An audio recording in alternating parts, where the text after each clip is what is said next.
It is 12:09 Central African time, and we're coming to you live from Johannesburg in South Africa. And join us in conversation on our social media platforms. That's on X, Instagram, and subscribe on YouTube at Channel Africa 1, on Facebook at Channel Africa. You can also send us your comments and voice notes to +2763 as 406 9126 hashtag Africa Update, and let us know which country you're in. Now, Nigeria's President Bola Tinubu has reiterated his call for Africa to be granted permanent representation on the United Nations Security Council. Addressing a plenary session on peace and stability at the 9th Tokyo International Conference for African Development in Japan this week, he insisted that the continent should get 2 seats with full veto powers. And to discuss this further, we are joined on the line by Musa Mdunge, a political analyst at the University of Dundee in the United Kingdom. Musa, good afternoon, and thank you for joining us on Africa Update. Thank you so much for having me, and good afternoon to you and to the listeners. Now, let's talk about the 2 permanent seats. Now, besides the call for the 2 permanent seats, Nigeria's President Bola Tinubu also said Africa deserves additional seats in the non-permanent category. Is this a fair call? Why are we not being called to the table or invited to the table? Yes, certainly. I mean, this is 80 years later, where all of the rules of international engagement have been formed and dominated by the winners of World War II, the United States, France, Britain, China, as well as Russia. But as 80 years later, Africa is not the continent that it was back then. It is a continent of independent states that are quite involved in the international system. And given the size of the African population, given the fact that many of the conflicts the world is dealing with are harbored in the African continent, the call by President Tinubu is a fair one that argues that Africa needs to be given a greater say in the security management of the world. Also, given the fact that many African countries, including Nigeria, contribute quite large numbers in terms of UN's peacekeeping forces. And so it is a justifiable call that Tinubu makes. And it is interesting that it is a call that the great powers themselves have also supported. We know that the United States has supported a move for 2 permanent seat membership for African states, but the difference being that they ought to not have a veto power. And that's then where we find the first hurdle here, with African countries arguing that they cannot be treated as second-class members of the UN Security Council. So it is about fairness. It is about understanding that the world has changed, that we are living in a multilateral system. And it's interesting here that this call was made in Tokyo, right? Japan itself has been making its own demands for a UN Security Council permanent membership seat. So maybe there's possible synergy that can be developed between these 2 blocks in order to move reforms ahead. But realistically speaking, I mean, this call has been,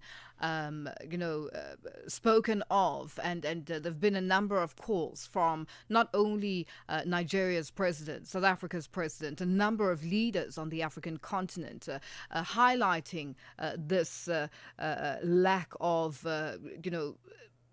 representation on the UN Security Council.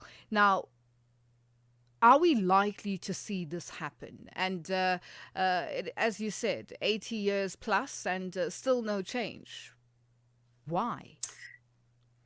Well, I mean, it's pretty simple, right? The permanent 5 who are supposed to basically be the policemen of the world are also governed by their own national interests here and their own value propositions that they present. And many a times the challenge for the West has been to view Africa as a trusted partner, one that it can also take up the responsibility of global security leadership. But unfortunately, we're living in a world where, the dominant powers want to remain dominant. And the question, therefore, is, should Africa not then entertain the question of walking away from these organizations if they don't serve us. It's interesting that this call is happening at a time where, for example, US President has been himself making calls of how the United States ought to walk away from the very Bretton Woods institutions it was key in forming. And so when you have the leader of the free world also making these assessments, it then brings forth an interesting question about, can Africa leverage this time? The challenge is, if we just look at the United States, both Democrats and Republicans are divided on this matter.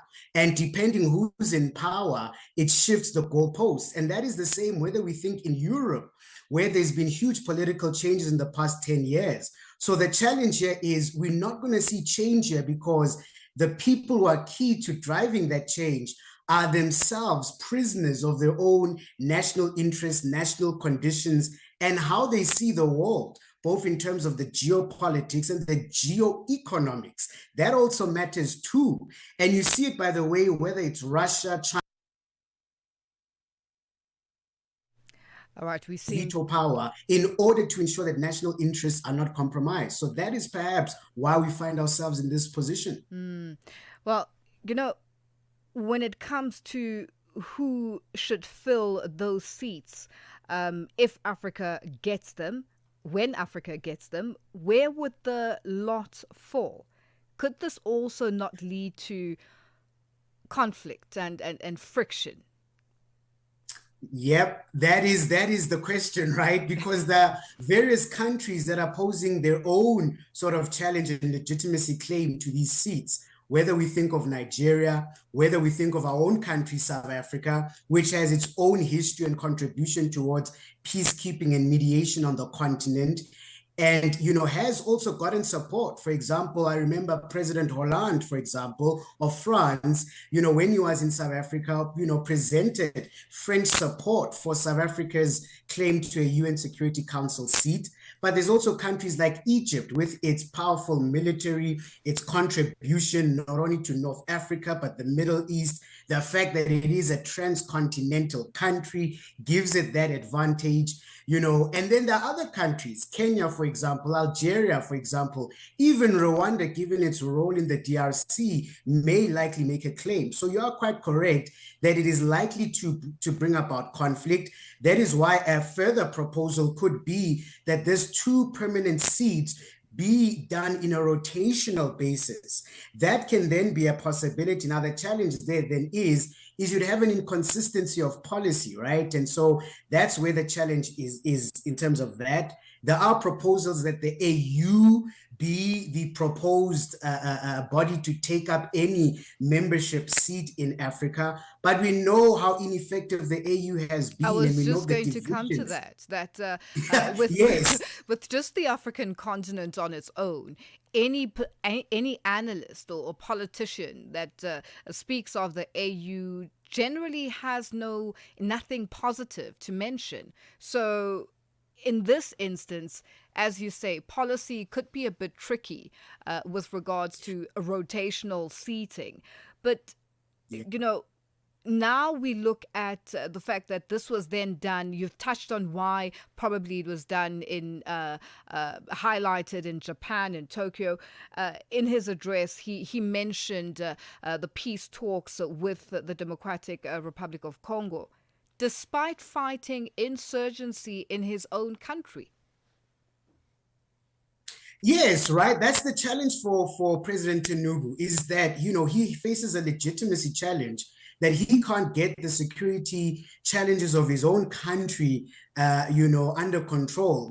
Boko Haram is still a matter that still gives this president, as it has others, a headache.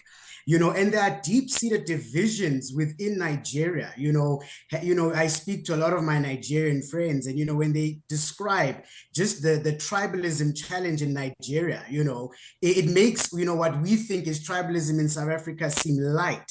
And so he's a president who faces a legitimacy challenge in his own country, and even in terms of the region itself, where Nigeria is positioned, there is that Francophone Anglophone divide, right? And there have been many changes even in that region currently. And so it's interesting that he makes this call now, but whether, Nigeria under these conditions can, present a case here for why it should be chosen would be very interesting. I would argue, for me, the two more obvious candidates would be South Africa and Egypt, just in the sense of what they bring, but also, looking at, as well as, the ability of their leaders to be influential in their regions. Of course, Egypt has had a drop in its influence over the past, say 10 years, since the Arab Spring, but it's still a very critical and important power. And South Africa, really, let's be honest, goes really unchallenged in this side of the blocks. But as you say, it is going to be one for a diplomatic game for these leaders. And let's add the fact that Nigeria is not a member of BRICS, is not a member of the G20, is not a member really of any critical multilateral organization that holds any heft and sway here. And that then also limits its ability to build the kind of relationships it needs in order to then drive a support for that. Because it's not just about driving internal support in Africa, it's that external support as well from the major powers who will have a key say in who gets those seats. Well, Musa, we could go on and on about this, but we have to leave it there for today. Thank you so much for joining us on Africa Update. Thank you so much for having me. That's Musa Mdunge, a political analyst at the University of Dundee in the United Kingdom, joining us on the line. The KwaZulu-Natal